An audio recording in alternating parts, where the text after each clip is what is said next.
Tonight, as heroin addiction explodes across America, a police chief is trying a radical response. He's offering to help users instead of arresting them. Our chief medical correspondent, Dr. Sanjay Gupta, is investigating this deadly epidemic. It is a mystery. Why exactly in this tiny fishing community of Gloucester, Massachusetts, has heroin addiction become an epidemic? It could be the long and lonely winters. It could be the stigma of addiction and lack of resources for treatment. Whatever the exact cause is unclear. But one thing Gloucester has is pills. Lots and lots of pain pills.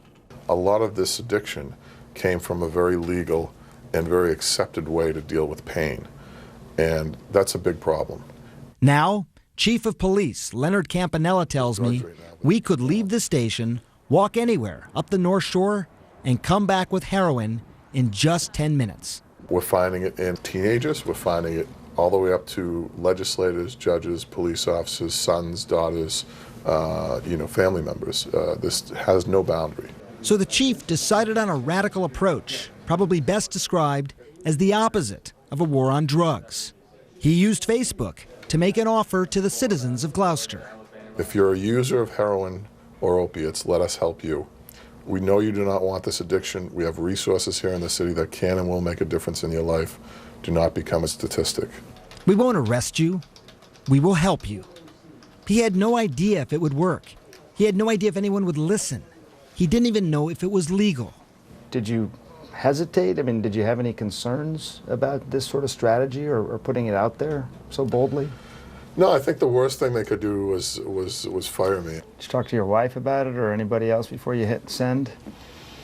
No, this was, plausible deniability for everybody is a good thing sometimes. I want to give you an idea of how this remarkable program works. We're here at the Gloucester Police Department. If you're someone who's addicted to heroin, you would walk through these doors over here, and right away you'd notice that something's a little different. First of all, you'd pick up the phone and tell them that you're here because you're a heroin addict. And that would start this whole process in motion of getting an angel assigned to you. But also take a look over here.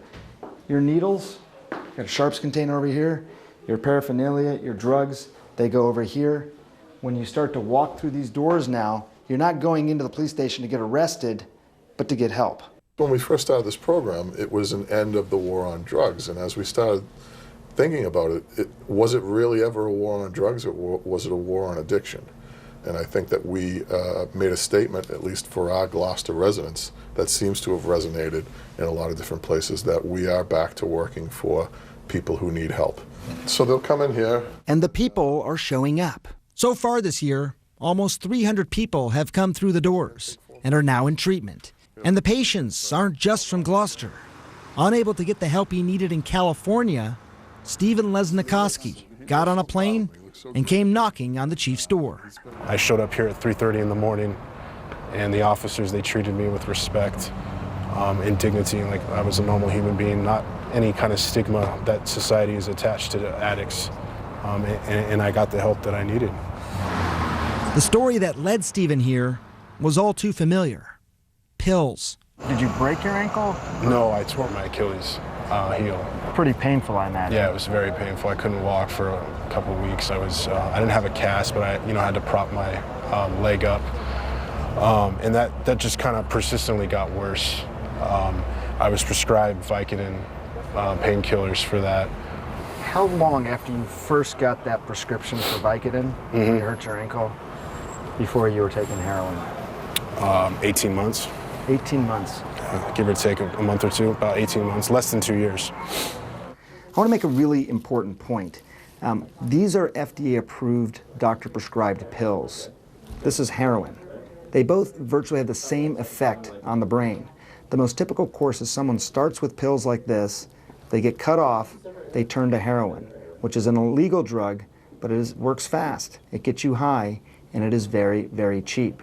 We now know that 80% of heroin users started off with pills like these. The question always arises, I think, with these sorts of programs, does it enable people to keep doing heroin? Because they think, look, I'm not going to be criminalized, I got a safety net, I can keep doing this. Nobody wants to keep doing it.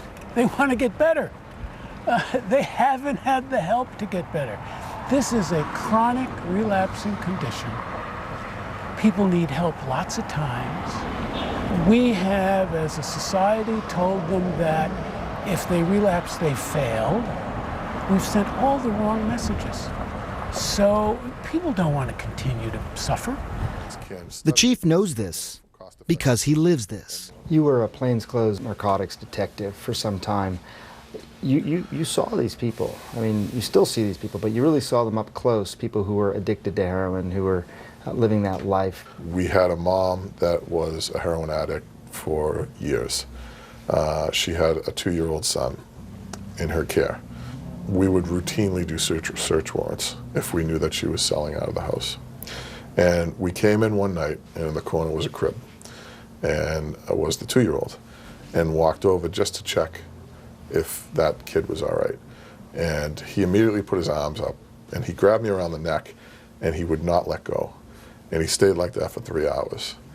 And so here is this guy coming in, you know, back in the day when, you know, armed to the teeth, you know, ready to go, ready to sniff out drugs with a team of law enforcement who spent the night, you know, cradling a child.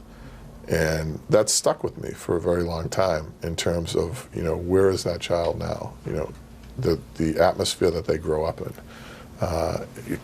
Can something be done to stop this next generation? And where do we start? Dr. Sanjay Gupta, CNN, Gloucester, Massachusetts. Really powerful, powerful report from Sanjay. I'm the leading state sponsor of terrorism.